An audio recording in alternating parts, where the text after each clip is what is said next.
Hello, everybody. Welcome back to the best and worst of films of 2025, which I know it's nearly fucking May, I but was we're ready. busy. Okay, I was ready. I've been ready for 4 months, arguably arguably 5. I've been ready. I've been waiting on you. Okay, whatever. Life happens when you're making other plans, as John Edward would say. So, shall we get started? Okay, so I've done it a bit differently than Edward. I've got dishonourable mentions and honourable mentions. I'm just going to quickly just say the names, just not give. Yeah. I'm not going to go into too much detail. So I've done, we disagree on this, as you'll see in the list coming up later. I've gone for weapons, mainly because just things that I can't get over. Like, it was well made, the characters were good and stuff, but there's just... Won an Oscar. Yeah, but I was just like little parts, right, that I just couldn't get past. That's just it, really. And then I think it was German, the Netflix film Brick. That film was just, it was just ridiculous. If anything, it was just stupid. Stupidity I can get over. That's why it's in a dishonourable mention rather than in the main list. What's your number 5 then? Superman. Yep, that's my number 5 as well. So let's start from there. Okay. Is it a bird? Is it a plane? No, it's shit. Like, what? The reason it's at 5 and not high is because I can never pronounce the name. Nicholas Hoult. Yeah, Nicholas Hoult's very good. Yeah, he was a very good Lex Luthor. He's definitely better than the one in Batman vs Superman. He's a very good Lex Luthor. He does hit the nail on the head with him. But the guy that plays Superman's really bad, and the lines are just awful. And controversial opinion, I don't really like Lois Lane in it.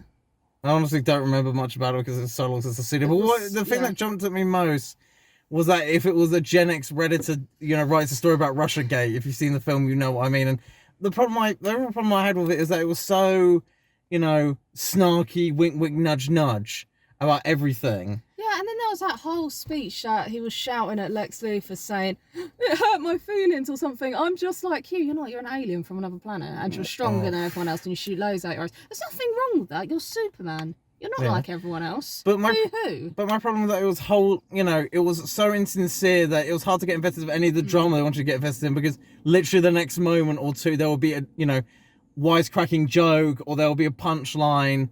There's no sort of room for depth or sincerity, because it's always just leading to some joke or edgy sort of like humour, and the thing is, it carried no dramatic weight because of that, and I found it genuinely very obnoxious. It works in films like Guardians of the Galaxy, which James Gunn directed, because Kevin Feige told him no. Because there was a strong plot line there, but this I just felt was a bit weak.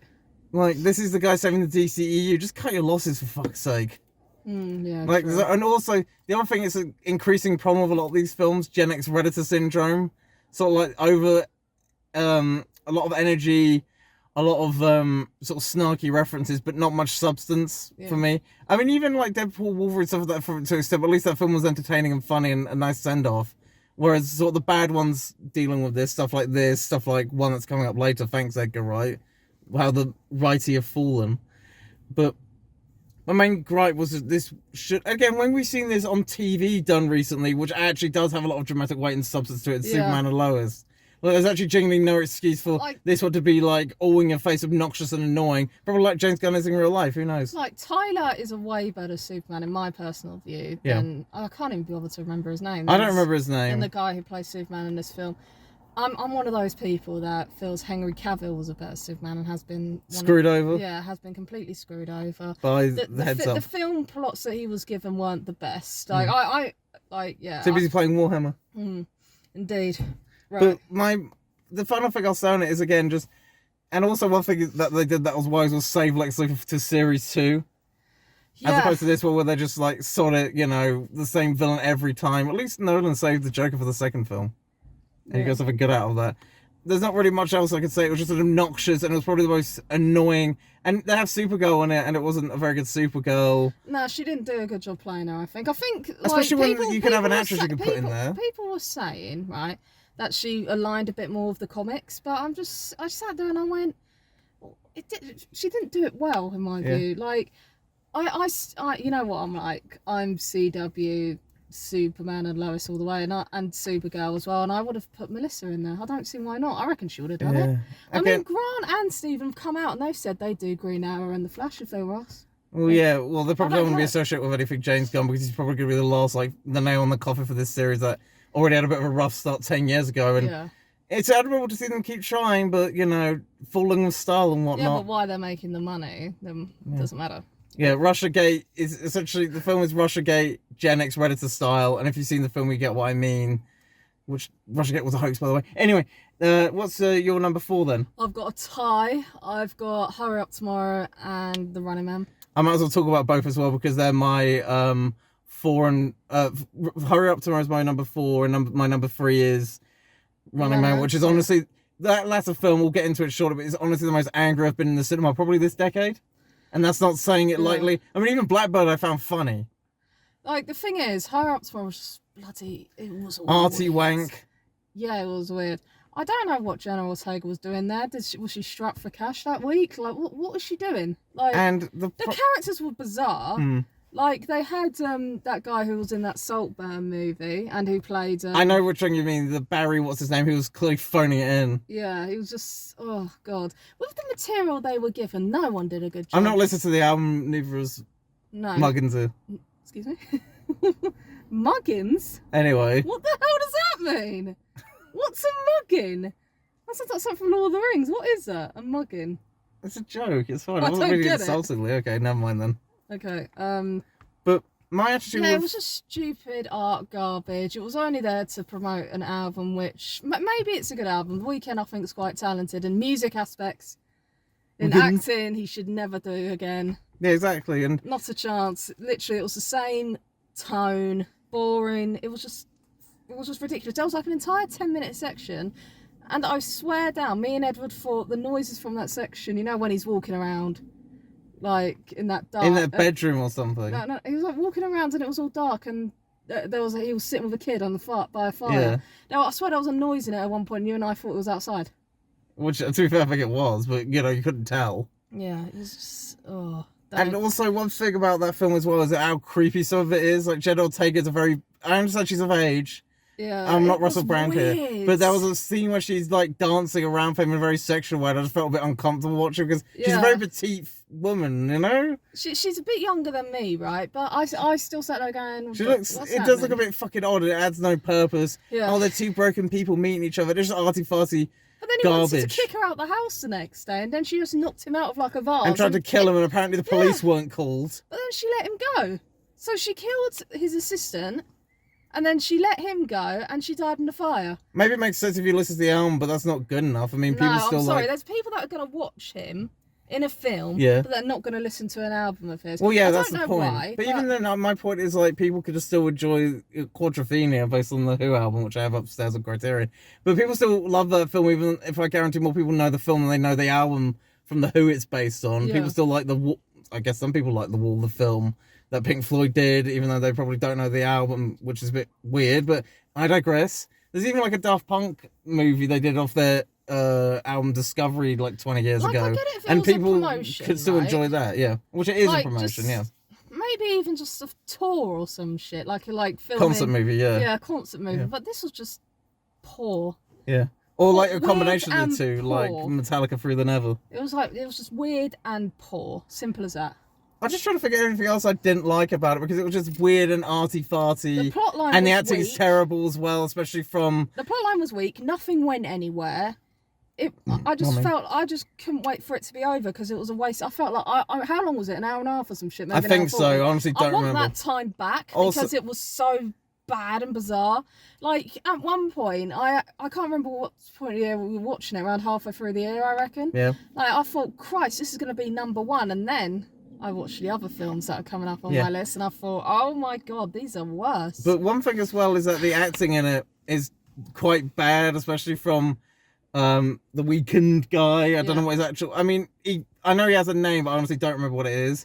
And his acting's very wooden. And I don't think, to be fair, as much as I'm not particularly keen on much pop music these days, I think he's a perfectly decent musician, actually. Yeah, I quite like But I just don't think, it's his vanity project, actually. It's not like, oh, he's just doing it for money. Well, he is doing it for money, but, it's his baby. He, I swear, wrote, produced. I think he might have directed as well. Even Jenna helped a bit as well. I think she was on the producer Executive list. producer, which essentially is I'm pretty sure just a give me more money line. I'm pretty sure she, essentially like having a share in a company, I guess.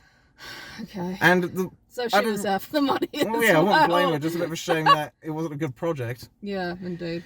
And I'm not sure if there's really anything else I can say about it beyond the fact that it was weird, arty-farty rubbish, and it wasn't even funny bad. And there's a lot of edits on YouTube about it, apparently, I'm told. Yeah. I'm not sure how many admire it, mind you. No, I watched them, and they're literally mocking the film. It's just actually quite... There's one specific one that's really funny, and I can't remember the account name.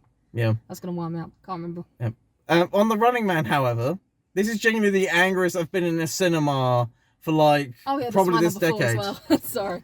For, like, the whole decade. And again, stuff like Winnie the Pooh and some of these worst films that I've seen, I've seen them at home, so that, for context. Black Bolt, which is still the worst film of the decade, is at least funny bad. If it wasn't so funny, it'd probably be genuinely one of the worst ones I've ever seen. But The Running Man actually just left me really furious and angry. Especially because Edgar Wright can do so much better. Maybe he just needs Simon Pegg back. I think at this point, if he doesn't get Simon Pegg back, his career's in the toilet. The thing is with The Running Man, I wasn't as furious as you were. I think Glenn Powell tried to work really well with the material that he was given. But there was so much in it that was so pointless, and I know I might end up saying this a lot in this video, and such a waste of time. It was, yeah. That I don't like. I don't know. It was just baffling. Like I didn't like it. That's blunt. I just didn't like the film, but I didn't walk angry because I just thought, yeah, you know what. It's a bad film. Edgar Wright can do a lot better, as you said. Well, he did do better 20 years ago. The thing is, he's given up. He doesn't have a no man, does he? There's a yes man and no man. He doesn't have anyone to go, nope, stop it. Edgar, no. You know, like when you have to tell off a child, no, you can't do that. Don't touch the stove, it's boiling hot. So he needs to be told. Just simple no.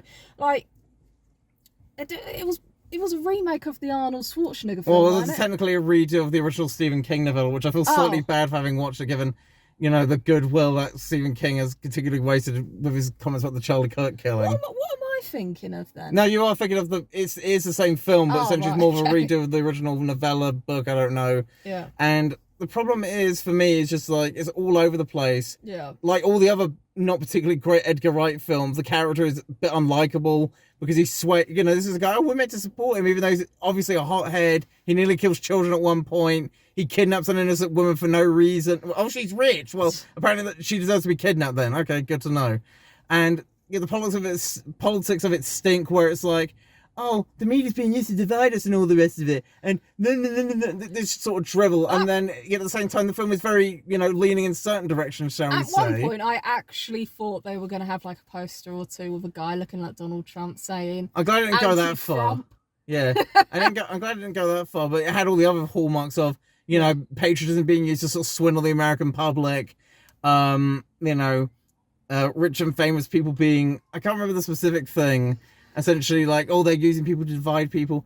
And there's certain other things it alludes to as well that are quite left-leaning, which is fine, but at least open to admit to what you are, as opposed to sneer at the audience. And, they're using sensationalized violence to distract us, while the film is probably one of the more violent films that's come out of the Hollywood studio in recent years. And, no irony. At least Funny Games didn't, hit a lot of the worst shit. Like, in the competition called The Running Man, they have 3 contenders. Yeah. And the second one was a woman who I recognised from something else. I can't remember what it was now. And she was gambling and messing about, saying, "Oh, I'm getting away with it, right?" And then she tried to get away, and she thought she'd go away, and then she was in like this shed or something, and then 2 kids ended up killing her. Yeah. Like, oh yeah, great, well done. And it's so lazy in the world building, because it just looks like every sort of post-Hunger Games YA adaptation. Like, the world building is so lazy. Yeah. And it's inexcusable when you have something like The Zero Theorem, which came out 10 years ago by Terry Gilliam. They must have had. Yeah, like 100 million or something. Surely they could have done something with that. When you have Terry Gilliam outsmarting, because The Zero Theorem is actually a really great movie, and the world building is actually quite good, but, one is Terry Gilliam, the one is Edgar Wright not even trying. Yeah. And other things I don't like are the fact that it goes on for way too long, like it's over 2 hours. Yeah. And there's certain other thing. Oh yeah, the fact that his satire seems very stuck in like 2012. Yeah. Because it doesn't. Social media's not really discussed. Like, there's so many things you could do with the Running Man. I mean, the only thing they update with is deepfakes, and from what I've been able to gather, that's actually in the original Schwarzenegger movie in the 80s. So that's not even really new. Social media's not mentioned, streaming's not mentioned, and it's kind of telling that the main family that they pick on is the Kardashians. Like, yeah, Like, apparently there's no one else to pick on. Really? Yeah, literally, it's like they could have made up new names for stream services, and instead of just putting it on TV, they could. You know what? They could have gone a bit Apparently people aren't further traced, amazingly. and mocked a character from the Hunger Games called Caesar Flickerman, who's the host. They could, the host they had. They could have switched it to make it a bit like him, where he seems so oblivious and out of touch with everything. Yeah. I think that would have worked really well, and that might have gained some points in my world as well. And also one thing as well is that, again, I think the reason they kept it there is because of, if they were to admit sort of dystopian elements of our modern world, they would have to critique Edgar's own side, because I've seen his Twitter feed where he sneered at Nigel Farage. I know there's other left-leaning parts of his films, like Hot Fuzz, as much as I love Hot Fuzz, mind you. Yeah. But at the same time, and also Last Night Soho, look, all this Me Too stuff. Last Night Soho is terrible. See, we care about Me Too, says Edgar Wright, all the while. Look at all the sexual violence, isn't it so fun? Let's get kids to kill adults. Yeah, but also, it's just like, mocking his own son might actually cost him a little bit of, might get him in trouble in those circles. I mean, even in Eddington, the Ari Aster film, even when it admittedly has some funny quibs at the left, it had to balance that out with, see, the cops are actually racist, and don't you understand? It's the bank is the bonus, is the real bad guys. Politics doesn't matter. Okay, really, Aster, which is why you had to prune your film, right? My worst as well, but the interactions between Pedro Pascal and Joaquin Phoenix. I always get them too muddled up. Did work well. That's the only reason it's not in this list. Otherwise, it would have gone straight in there. I would say, to be fair, in Eddington's favour, at least it's a little bit biting. It's a lot cleverer than this. Sure. And I wasn't expecting much for Ari Aster because I hated Hereditary. Whereas, actually, to be fair, if Eddington's at least like a 3-star film, then I'm willing to forget. So he's gotten a lot better. Whereas Edgar Wright is, but at this point for my liking, he's not made. It's just people don't learn, do they? Edgar Wright's not made a good, particularly great film since The World's End, and that was in 2013. And it's very obvious that he can't do really good films about Simon Pegg near him, because I don't like Scott Pilgrim very much either. But out of all his films that I don't like, it's between that and Baby Driver, which are just sort of mediocre, and then it's Last Night in Soho, which is very bad, and which is just his first 1-star drivel thing. I've not seen Fistful of Fingers. I've not seen. Oh, what's the other one? The Sparks documentary that he did, the one who were touring with gorillas. But yeah, I'm just trying to figure if there's anything else. And it's just overly gory and unpleasant, and it's a waste of good cast. Josh Brolin in particular, who's in another film that's coming up on my best list. I don't remember what that was. Weapons, but I just didn't like this film very much. I just think, and again, it was very telling in the cinema how we're in the cinema somewhere in East London. Yep. And the obnoxious twits who sit near us laughing, making their own comments, were actually funny in the bloody film. And it was a packed cinema. I'm glad the film flopped, and I feel somewhat bad given I'm not a Charlie Kirk guy, but at the same time I think what happened to him was disgusting, and sort of the response to his death was equally disgusting. And the fact that loads of people got fired as well was very well deserved. Exactly. And I feel a bit bad because giving Stephen King money in part, but to be fair, that's the last time I do it. I might watch some of his other films, but that will be through other ventures, shall we say. Sure, like maybe streaming or something. Yeah, streaming, or if I want to buy his stuff, I'll buy it secondhand off eBay. Yeah, that's how I bought Rosemary's Baby, which I've since sold because that's not a very good film either, even though it's a lot better than this. Yeah. I'm just trying to think, is there anything else about The Running Man that I think we've covered it, really, haven't we? I think we've beat it up, to be honest. Yeah, like he beats up all the characters. Especially considering it's my second number 4 and it's your number 3. Let's get to your 4. Well, actually, I've already covered 3 and 4. Oh, wait, what? Have you? Oh, sorry. I was listening, I got a bit. Number 2, Amelia, then, for you. Well, it's my number 3, and then I got 2 and 1. I've got a whole bunch. I thought you said... Yeah, it's a tie, but then I got a third one. Oh, okay. Well, all right, number 3 for you, then. War of the Worlds. Which is my... I might as well... Actually, I think I might save some of my comments for later, actually, because it's higher on my list. Myself out. War of the Worlds. Worst performance of the year? Yeah. Okay. Or central performance, at least. Actually, you know what? I'm not going to give it that award because of what I've seen and what you haven't. But for my money, worst central performance of the year. From Fuck the Police to working for the NSA. What sellout. The plot sucked. It sucked for me. Like, Ice-T. Ice Cube even. Wrong sorry. Because I've seen Ice-T in something else recently. And he was actually... Law and Order? Yes. And it was Not Tank Girl, no. And he was actually Speaking of gorillas. And it was actually rather good. Anyway, sitting in a chair, spying on his families, and then talking through this thing in his computer going, don't do that, which is weird, okay? And then all these other, and then the daughter gets injured because all of these blooming like monsters or whatever Yeah, are the aliens, crashing into Earth. And I'm thinking they could have done something really cool with this, made them really like top dollar. And they didn't. They just looked so bad. Everything was so badly done. And what stood out for me was the acting again. With a film like this, I think you've got to show proper emotion and dedication. I don't really think anyone did that. I don't blame them. I think the closest someone got to that was the boyfriend of the daughter, who was so determined to get to her because she was injured. I think even though he was a bit of a drip, he generally was like, I bought that concern. Yeah, right? yeah. And I know in a lot of these videos, right, I always talk about plot and acting, right? Those are like if you cast back your minds a bit, I always talk about it. But let's and repeat myself, right? I can imagine if you did a drinking game of this, you'd be wasted. But it's because in my world, that's the most two important criteria for a film. If the acting's shit, then forget it, right? But actually think about it. If the acting's shit and you got a good plot, you might get away with it. But in this case, it doesn't have either. Everyone sucked. It's just a waste of time and money, considering. I don't know. It's just I was actually quite disappointed, even though I knew it was going to be bad. Yes. I thought there might be a little thing. I always try to look for good things. There were some things I liked, but I want to save them for when I actually get to my entry. Oh well, excuse me. I've already done my number. Are you still going? No, I'm done. Okay, thanks. I've done my number 3, so you might as well get to your number 2. Oh, do I have to? It's awful. Please. Well, yeah, because I'm going to be doing it too. This was so close to being the worst film of the year. It was so close. Yeah, the only worst films of the year list that you'll see that doesn't have War of the Worlds at number 1. So, you can't say we're not unique. Yeah. Havoc. Oh my God, out of us two, I'm the only one that's seen it, and thank Christ, you would have thrown something at telly. Tom Hardy, why? Just that's all. Maybe like the raid. That's all I want to say to you. Why? I knew none of the characters' names. Okay?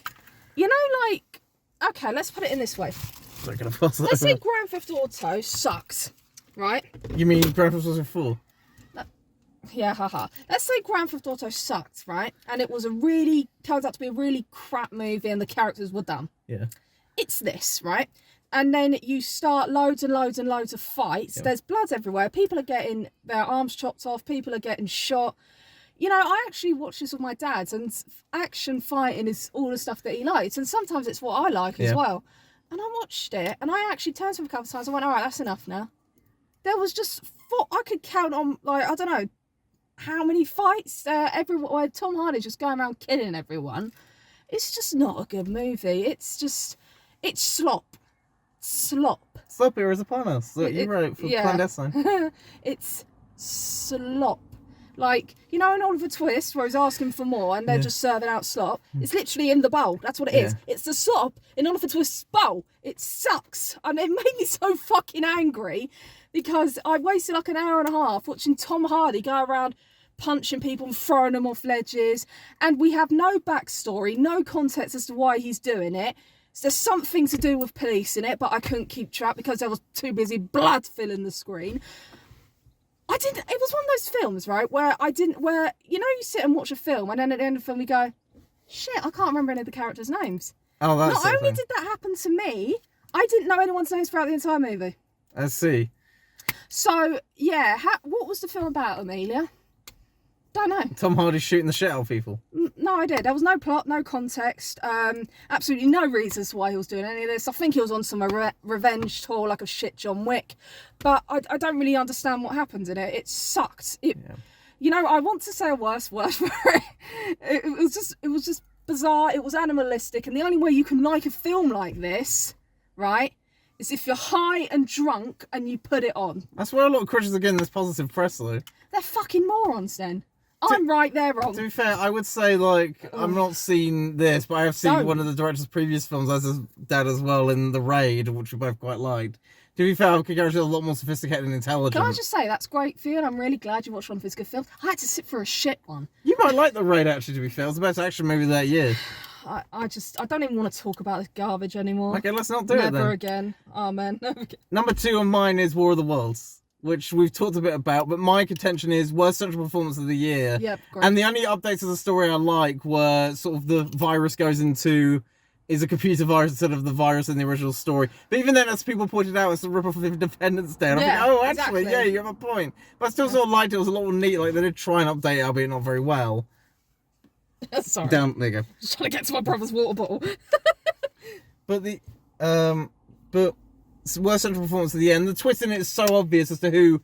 Like, when there's a film where there's, or anything where there's like 3 or 4 characters, and only a few are like genuinely established, it's like, you know, and one sort of sticks out like a sore thumb. It's very easy to point to the twist of, oh, who's the bad guy? What is this guy? I'm not going to bother spoiling it in case you want to. I'm not going to say that, but it was done. The concept's actually not a bad idea, but I just think the way they did it was so bad. Especially with that central performance from Ice Cube, who clearly is only there for a paycheck. Yeah. And I remember how good he was in Boys in the Hood all those years ago.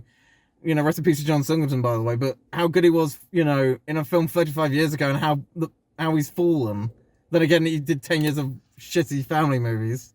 I still remember when one of his films, the Done Yet films, came out. I don't remember this at all. In 2006. And you know, there was a poster with Ice Cube's name on it. I just thought that was a bit of a weird name because I'm English, so I don't really get American rap culture. And what other stuff is it? Like, there's other actors in it who I swear, like, you know, famous 10 years ago. You know what? Now I sit here and think about it. Was Eva Longoria in it? Yes, that's what I was about to say. That's who I thought it was. Still good looking, but just, Jesus, this is a film from 2008? I actually don't understand why she was in the movie. I swear there's like 1 or 2 other actors who were in, like, big films 10 years ago who suddenly ended their way in there. I can't remember. Yeah. But it was just not very good. And all the Amazon product placement, because it's on Amazon Prime, was a bit egregious. Thanks, Jeff. That was a bit aggressive. Is he sleeping outside? But it's just not very good. It's definitely the worst adaptation of this, and it's funny to a point, but not terribly funny. I don't agree. I think it's just very poor. It's just poor. And that's me being polite, to be honest. Again, it's just like big studio as well, because it wasn't like a straight to DVD thing. Universal backed it and all the rest of it. Yeah. You know, great investment. Probably the best investment they ever, you know, have made since siphoning all their games to Activision all those years ago. Yeah. I don't really have anything exciting more to say about War of the Worlds, I'm afraid. I to be honest, just thank God we watched it for free. Just match the energy. That's what I'm doing. It won all the Razzies, and not undeservedly, even though there's one film for my money which is considerably worse. So number 1 for both of us is Jimmy Savile Ninjas. That was my joke. Jimmy Savile Ninjas. You're even in a tracksuit like Jimmy. Oh wait, no I'm not. What the fuck? That's mean. Anyway, but yeah, this is the only list I'll probably have 28 years later at number 1. Fuck this film. And it has has actors in it that I like, which As makes do it I. actually arguably makes it worse. Okay, has Aaron Taylor Johnson in it. It has Ray Fiennes in it. Has Jodie Comer in it. Yeah, and I'm pretty sure there's other people I forgot to name. Yeah, same here. But I love all 3 of those actors. They're absolutely brilliant. I love Jodie Comer in Killing Eve. I love Ralph Fiennes as Voldemort, and he's going to be President Snow soon. And He's great in Strange Days. Yeah, and I can't believe they've cast him as President Snow. He's going to really rock it. I think he's going to be brilliant. And I love Aaron Taylor Johnson as Quicksilver in Age of Ultron. I thought it was brilliant in that. Suited the character really well. See, I'm trying to talk about anything else in this movie. But it was direct. You can tell it was directed really poor. Well, my contention is, I feel. I don't like the other films in this series, because the first one is a badly dated, you know, very badly dated, especially in the way it's shot, which I get at the time was interesting and but it looks like a bad Channel 4 film you catch at 3 in the morning in 1999. Yeah. And like sort of the politics of it I don't like as well, where the army are consisted of evil white rapists. Yeah, and then the second... And the only good one is the non-white one. I don't know what this is meant to refer to with the multicultural heroes. Then the second one, I still don't quite understand what went on in that film. Well, yeah, it could be worse. I mean, the first one literally had Cillian Murphy turn into Eric Draven from The Crow, and now he's bulletproof, apparently. All these one-dimensional survivors. He managed to get all the way from London to Manchester without any issue, apparently, in a country ravaged by a zombie outbreak. And, they could go into shops which still work and have stock amazingly. Yeah. And, they managed to get to this place without any issue. Just, and look, Brendan Gleeson with his dumb accent is killed off. I like Brendan Gleeson as an actor, but not for that. Yeah, and then fast forward back to this movie. And the second one was even worse. I don't even want to talk Nihilistic about gore fest with plot holes the size of... Jeremy Renner, what were you doing, bro? You have holding water for the Hurt Locker. Yeah. And also, you know, Robert Carlyle, like, plot holes abound, especially they don't keep guarded this woman who they bring into the, you know, quarantine zone. Even They though didn't she's even realise the infected. kids were gone after Yeah, ages, blah, which is blah. stupid. So what a terrible father, Yeah. by the way. And, you know, Robert Carlyle, waste of a good actor. And I'm not going to go into all the plot holes in that film, but it's just a nihilistic, nasty gore fest. Yeah. Like, probably, you know, and Despot of Antrim has done quite a good, you know, solid breakdown of all the plot holes in that film. If one wants to go and check it out. And it was the worst film of that year, worse than stuff like Shoot 'Em Up, worse than Death Proof, but I'm getting ahead of myself. But this film is, years on the other hand, is the worst out of the because at least the first two had really solid openings. Exactly, I agree. Which very telling are the only parts people remember about either film, but I digress. But this one didn't have a good opening. It's, you know, kids being maimed and, you know, violence, and also sneer at Christianity because why not? It's a film made by the left. Ooh, let's have a sneer at, you know, Judgment Day people. Whoa, isn't this so? And that sets the dour tone for the rest of the film. It's just, I don't really have a lot of comments to make on it. Oh, I have plenty of comments then. Because it just makes me feel like, oh, it's just so stupid. Such a waste of such great talent.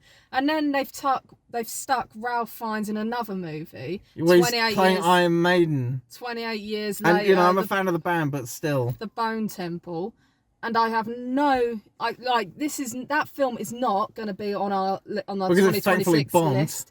Right, it's not going to be on there. Simple as that. Because I'm not touching it. If you want to go and see it, knock yourself out. I'm not going there. I'm not going to watch it because, especially after seeing the Iron Maiden clip in question, where again this was meant to be a sort of socially conscious post 9/11, you know, zombie series, and now it's gone to the point of them having Iron Maiden music, which nothing against Iron Maiden, it's wholly inappropriate, and then making Spinal Tap references, which that'll be coming up shortly. Spinal Tap references, which again seem wholly inappropriate for the film they're making.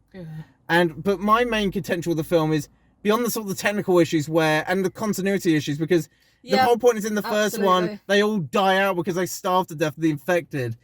Apparently over 20 years they evolved somehow. Yeah, and then all of a sudden army comes in to crush it. Are you kidding me? Then all of a sudden they've got alpha ones and fucking beta ones and all this crap, like they're their own military. And then they give birth now, which is bizarre. Yeah, why don't the military come in and crush this? Like, not necessarily the British military, but I know the American military. And shoot them. Or like, for God's sake.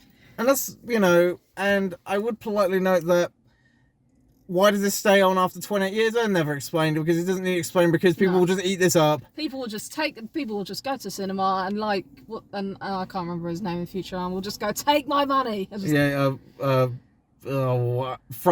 Fry. Yeah. And my contention very strongly is also some of the, you know, editing and shot choices which would make this film look very innovative in 2007. And I'm trying to remember like the other sort of technical issues that I genuinely didn't like, because it's not just the politics that I don't like, even though we're getting to that. There were certain other little bits and pieces which I thought were genuinely not very good. Yeah. But okay, might as well get to the elephant in the room.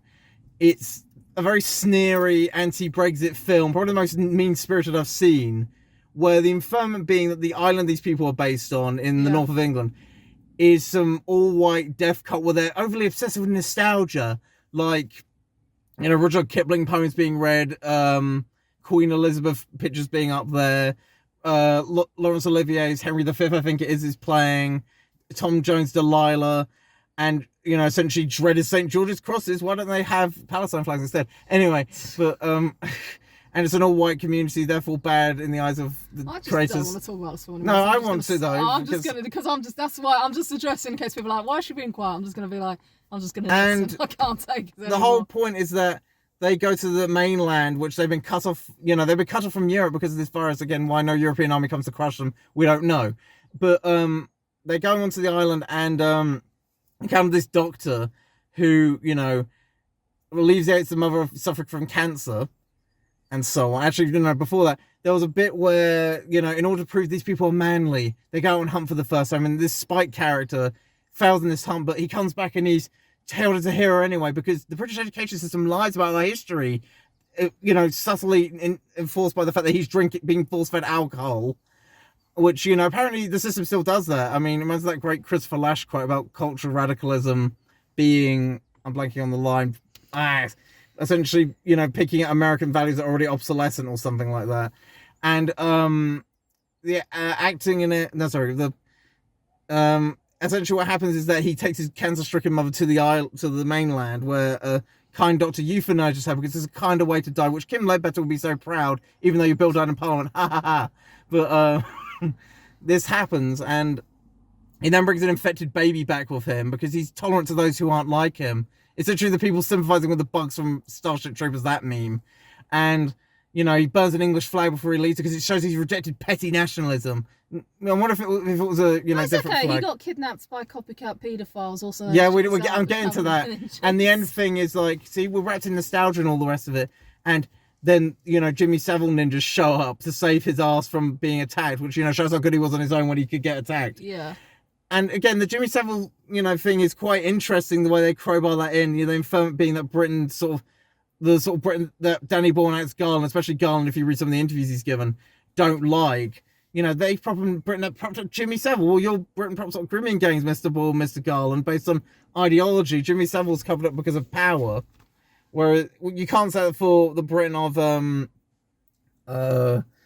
now. Whereas, you know, I'm not saying people aren't covered up because of power, but I would, you know, with ideology, I think that's considerably worse, especially an ideology that if you don't adhere to, you're probably going to get fired from somewhere. But, you know, weirdly enough, there's also, you know, heavy-handed stuff about toxic masculinity. The fact that, you know, they're called alpha zombies with big, you know... Sorry, hulks. what was that accent? Get it? Or you have... Get it? What? You have the fact that the big father one is cheating on his cancer-stricken wife. And the fact that the Swedish NATO guy says he wished he just worked for like a 0-hour contracts company instead of being a soldier. And, you know, violence is dehumanizing the films as it has really grisly kill shots that look like something out of Fallout 3. And the Jimmy Savile ninjas apparently we transported to Mad Max, which I would rather watch instead. And fuck you, Danny Boyle. Fuck you, Alex Garland, who can't write for shit.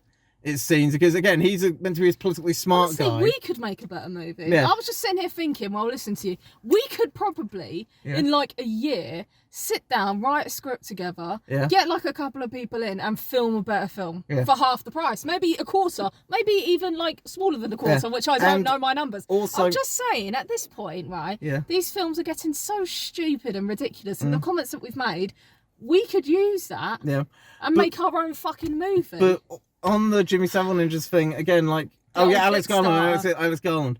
Again, he's the guy who made a Civil War movie about America having a civil war where Texas and California unite.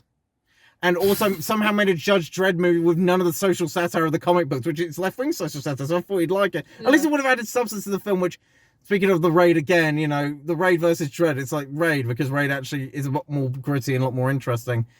Like, Dread's a fine film, but I think got heavily overpraised at that time because the first attempt at that comic, in terms of film form, was apparently so awful that, you know, people were overcorrecting. But anyway, just fuck Alex Garland, man. And it's very interesting that the second film flopped, presumably because, you know, and Jimmy Savile's victims are presumably still alive. Like, this that's what makes it a billion times worse. I'm surprised no one at Columbia. I'm surprised no one has actually commented on that a lot. I swear it's just been us two that have said something. I know a lot of people commented on the Jimmy Savile stuff. Have they? Yeah, good. Because that's one of the really egregious things. And they got away with it, which is really which winds me up a little bit. I mean, the fact that presumably no one at Columbia, that presumably no one in the production companies, you know, pulled them to one side. Again, I can imagine if they, you know, instead of having that, they had instead Harvey Weinstein ninjas or Bill Cosby ninjas, someone at Columbia would have wrung their necks in. But because it's one they presumably are not familiar with, that makes it okay. Like, fuck off. And it's sad because this was like the biggest promoted movie in New York from Britain when we were in New York City last year. So it's a shame, but luckily the second one bombed. And hopefully they will have learned their lesson. Well, probably not, because there's still one more in the pipeline where presumably Nigel Farage will be turned into a zombie or something and they'll kill him. I don't know. What's that gonna be called? 28 decades later? 28 redundancies later. Anyway, but if you want a good zombie film, watch a one I'm going to be talking about. Oh, not zombie film, but good allegorical horror film. I'll get into it in a second. Play House of the Dead instead of something. Or Resident Evil Happy 30th Birthday, but let's continue. The best of now. Thank Christ for that. Right, I've got my honourable mentions. I'm going to do exactly what I did earlier, just skim over it. I've got Black Bag. I like the plot, liked where it went, and I like the acting in that. So just simple, ticked all the boxes. Phoenician Scheme, I love. Right, earlier I talked about weird, right, as in films are different. This is good weird. This is good strange. The plot always had water, please. Oh. I just went, what? The plot. What? The plot had shit. Where am I? Oh yeah. Phoenician skin. Yeah. The plot went somewhere. Loads of famous faces. It just ticks all my favourite boxes for me. Yep. Okay. You going number 5 first? No, you start. Might as well. All right. Spinal Tap 2. The I love end Spinal continues. Tap. Oh, it's specific. I call it just 2. I love Spinal Tap. I just do. I thought it was really funny. Elton John was very good. He was very good in it, and I'm Yeah. hopefully singing Brazil later this year. Yeah, he was excellent. It was very funny. It was only us 2 in the cinema. It made me really laugh. I do like the songs in it. Well, I do too. They're Yeah. really good musicians. Yeah, I don't have a lot to say about it because it was all really good. So you know when you sit and you go, oh, that was just a good film. Yeah. It was funny. It followed the same structure as the one in first the one, 80s yes. did. Yeah, I thought it was a good film. I enjoyed it. My- I wouldn't point out anything wrong with it, but Yeah. it's just something easy to watch, which I like. My attitude is I like it fine, and to be fair, the fact that the Stonehenge is the best part of both films, by the way, the fact that they clearly put some effort and thought into that shows that this wasn't just an obvious cash grab sequel, which it could have very well have been. Yeah. My only main contention is like the original, like parts of it are very funny, and then other parts maybe just goes on in my head, I don't know. And the only other thing I thought was a bit egregious was the Chris Addington character, I think his name is, the actor, the sleazy manager who does so little and is essentially just some, like, I hate in these films See, where they I have forgot about an that. obvious, shithead guy who no one likes, then why write him in? To be fair, it's not just simply this, but to be fair, I enjoyed the film quite, I love probably a little bit more of this one than the first one, but they're still both enjoyable films, and rest in peace Rob Reiner, by the way, and terrible that. Sorry to end on a down note, but I think, the fact this was his last film was probably not something he intended. No, absolutely not. No. Anyway, my number 5, shall we? Yeah, go for it. My number 5 is Weapons, which was mostly a mid-film throughout, I will concede. I've already done my comments on it. Like, I'm not It's a mostly mid-film throughout, mainly because, for my money, the plot doesn't always make sense. The fact that, these kids spoilers by the way, these kids run into this house and so on, and this situation they have all these Ring doorbells, except for that street. And no one could figure out, like the guy did, that they were all going in the same direction. The police couldn't figure it out, but these guys could apparently. Yeah, and no one had their kids leave the house at 2 in the Yes, morning. exactly. That bothers me. Like, And some of the other things that don't make sense. Like I said earlier, it's little things that get me, and then I couldn't get past it. Like, the acting was good again, right? Very good, especially from very Josh good. Brolin and Julie I Garner, agree. who I think was the best performer in the film. Yeah, but as soon as there's things that I just can't get past, Yeah. like, even though it's nitty gritty, I just can't get past it. Yeah. Sorry, it's yours, but my my attitude is like, even though the plot is, and I felt like it was a bit sort of lame duck, where essentially when the Gladys character shows, it's so obvious that she's the bad and the thing goes from there. And I'm not saying Avery Madigan didn't deserve the Oscar, by the way, but it was just, I don't think she was the best performer in that movie. She's very good though. Yeah. And it's just obvious where that goes. However, I think the thing that really does this film service is the ending, which is so outlandish and crazy. I think the whole film was worth watching because of that, and it elevates the film considerably. Also, apparently, it's a metaphor for alcoholism, according to certain people like Ryan Hollinger, which... Wait, is it? How? Essentially, the fact that Gladys is meant to be sort of a metaphor for... She's a witch, though. Yeah, it's meant to be a metaphor for alcoholism coming into the lives of people, and then essentially, hijacking them and essentially turning them into slaves of something. And, right. by hijacking their minds and so on, and essentially turning them into different people. That's meant to be the infirmant. Oh. And it's also, what's his bloody name who directed this? Zach Crager, I think his name was. Apparently, he used to have alcoholic parents. The Resident Evil movie should be interesting, and that's where it's meant to come from. And the food, the meal they have is nice, and we've tried it. So did our dog, to ill effect, mind you. But but from next time, we should just give her the sausage. We won't give her the bread as well. But it was, it was an interesting film. I mainly think it's only on here because of the ending, because otherwise it would have just been a bit mid. But I still like that. And to be fair, it's nice to see like a film like that be funded. It was good to see like a happy ending, to be honest. Yeah, almost. It's nice to see that. It is a mostly happy ending because I'm not going to spoil it. But go and watch the ending at least, and it's a much more interesting, outlandish ending than Boyle and Garland's fucking. Anyway, we're moving on from that. You're number 4. Fantastic Four first. Speaking of Julie Garner. She was a fantastic Silver Surfer. Really nailed it. Oh my God. Joseph Quinn. I had a bit of a when I was Apprehension. about him playing Johnny, but he did an excellent job. He was fantastic, right? I don't know if you're a fan of Pedro Pascal or not. I'm not the hugest fan. He reminds me of a Hispanic Ben Affleck, and I don't mean that in a nice way, because it's just very one-note sort of acting shtick, which works well if the character suits him. Yeah. Like Ben Affleck's really good in Chasing Amy because it suits the character he plays, but in a lot of these other films, like he's fine, but it's just sort of like it's really sort of awkward when everyone else is like pulling in their all. You mean putting their all in, not pulling in their all? Yeah, that's what I meant. Yeah. Anyway, I thought Pedro Pascal was good as well. Like, do you want to know something? I keep getting the actress mixed up with someone else. Can you please remind me of her name? Which one? Olivia Kirby. No. Yes, that's the one. Yeah, I keep getting. The other Anglo in it. I keep getting her mixed up with someone else, and it drives me nuts. Lens flares like Star Trek and J.J. Abrams. Well, like basically the Fantastic Four did a really good job. I had the plot was great, but my favourite out of everyone was it was Julie Garner that did it, wasn't it? Julie Garner was Silver Surfer. She was the best, which we now have on the Hands down. Maximum Collection. She was the absolute best in that movie. She played a very good Silver Surfer. It was her summer. Yeah, it was. Yeah, actually, to be honest, it was her summer. It was. I thought it was the Fantastic Four update almost that we all needed, that we didn't know that we needed. Josh Trank is pissed off. But like I've seen the previous Fantastic Four with Chris Evans and all that, and that was also a very good movie. I haven't seen the second one, but I will, because I'm so curious. With Lawrence Fishburne playing Silver Surfer, or at least voicing him. Yeah, because I'm so curious as to what that Silver Surfer's like.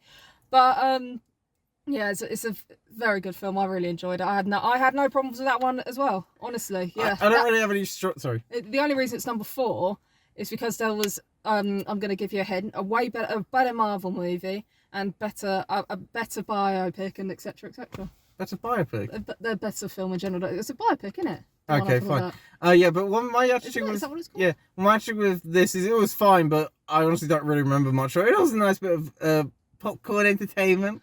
That saying is so stupid. It winds me up. And they have a synagogue at the end, which presumably annoys certain rappers and certain streamers.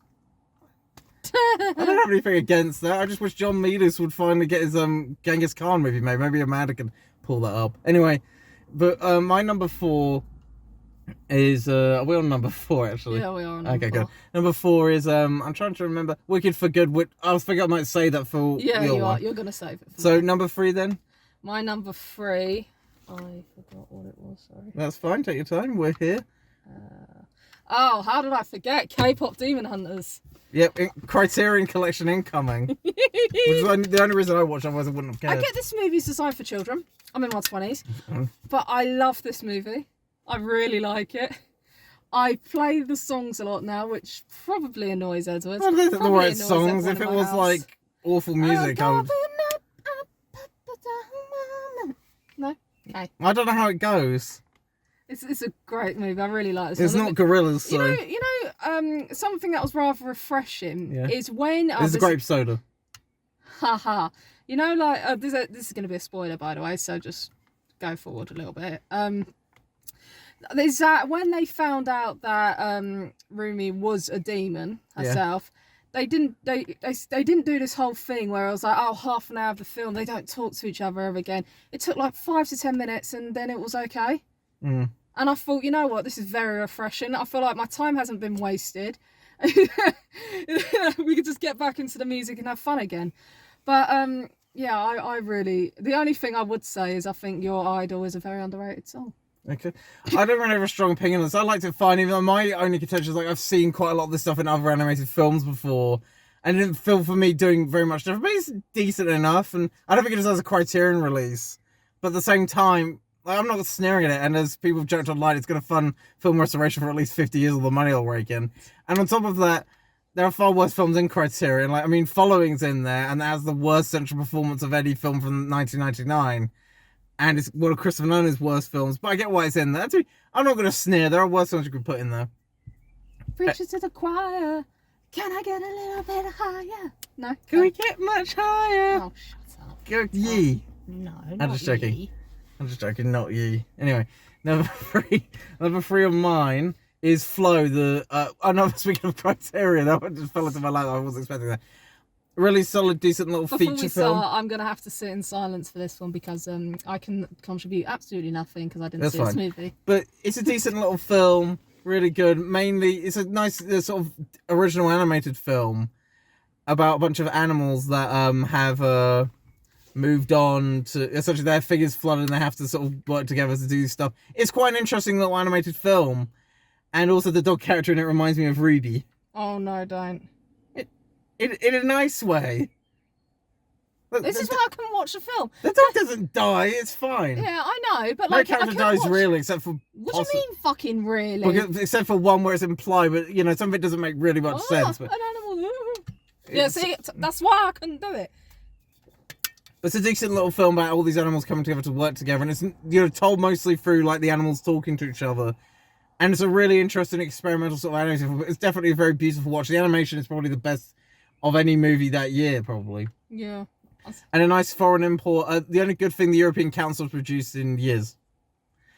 Is there anything else I can say? And that's, not all of it makes sense, but it's an interesting watch, I'd say.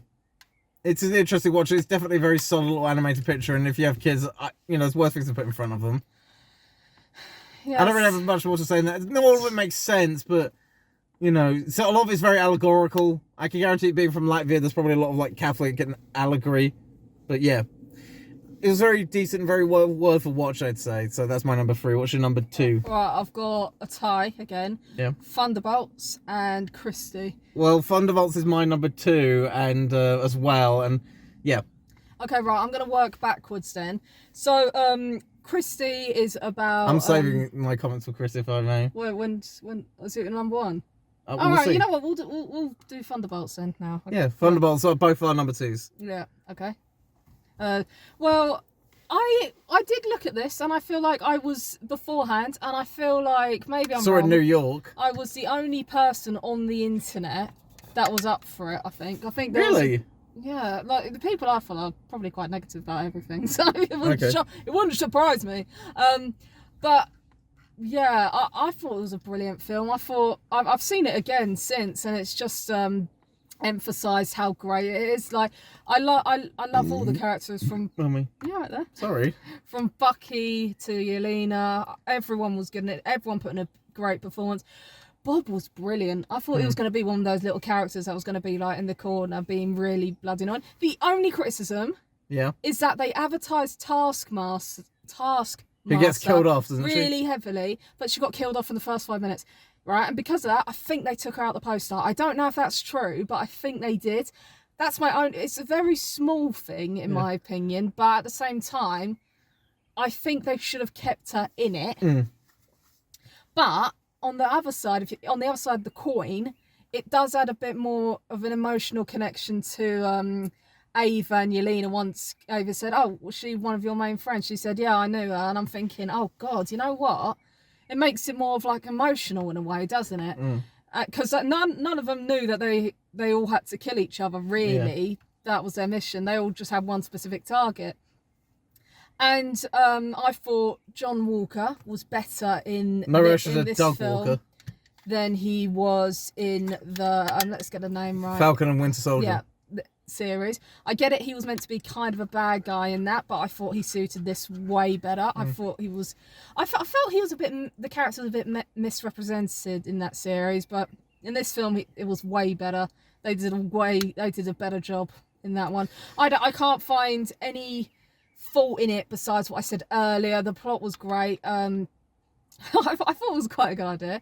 Bucky as a congressman. That made me really laugh. And the way Valentina took the mick out... Have you seen the sort of people going to Congress these days? He wouldn't be at that old place. And the way Valentina took the mick out of his political career, going, Bucky Barnes, I've only been in there for 2 years, and how many bills have you signed? I just went. To be fair, that's more than most that Congress gets done these days. I can't remember if it was 2 or 4 years, she said, but... Oh yeah, you know, I mean, he's clearly terrible in Congress compared to, I don't know, what was it?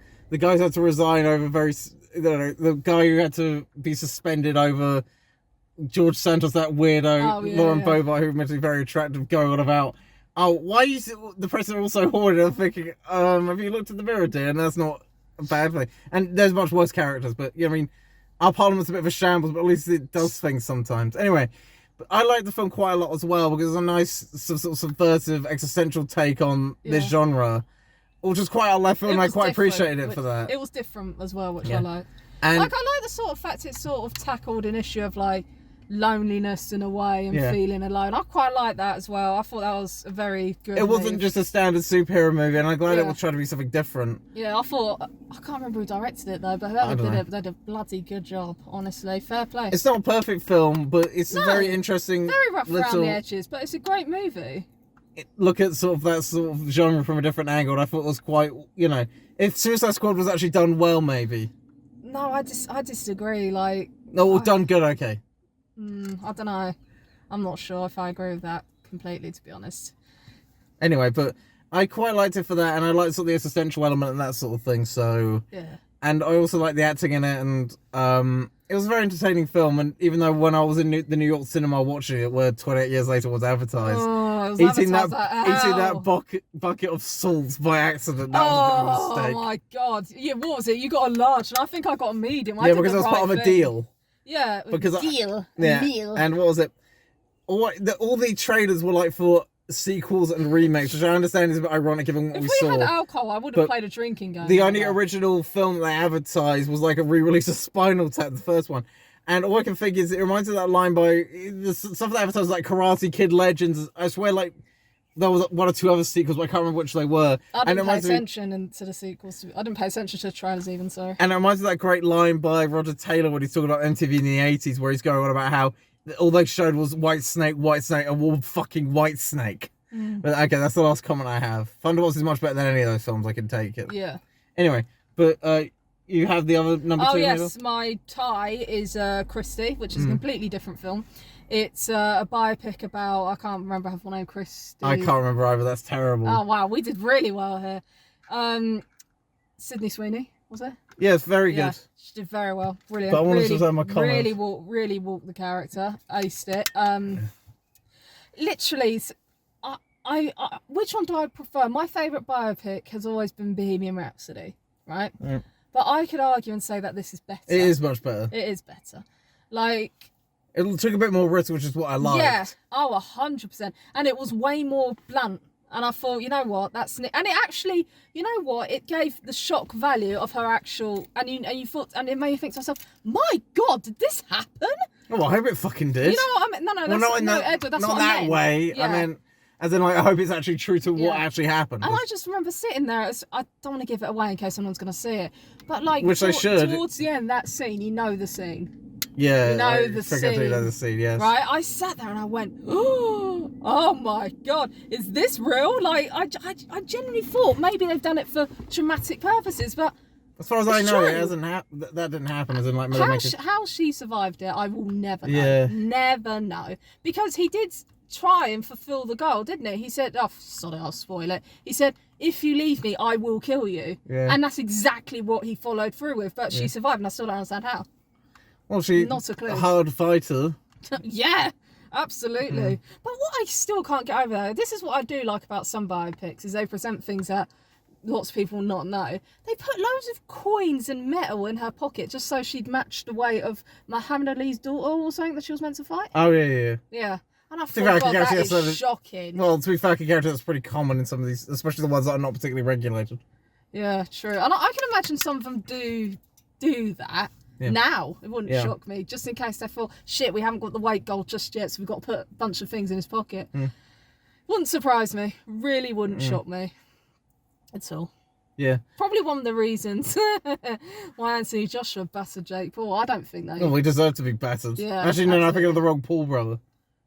Edward. Well, I understand they're both dicks, but far more famous than I've been on YouTube as of yet, and probably will be, but that's fine. I still have my dignity for now. Yeah, maybe we should just be absolute dickheads. Like, yeah, and go and laugh at dead people in Japan. Yeah, absolutely. And then say, oh, don't worry, we'll donate all the video's money Video's account, to the however. Charity. Oh. Anyway, that's all the comments I've got to make. Your number one, then? This is the only film I've ever cried at in my life. Yeah. I'm probably never going to cry at another one. Wicked for Good.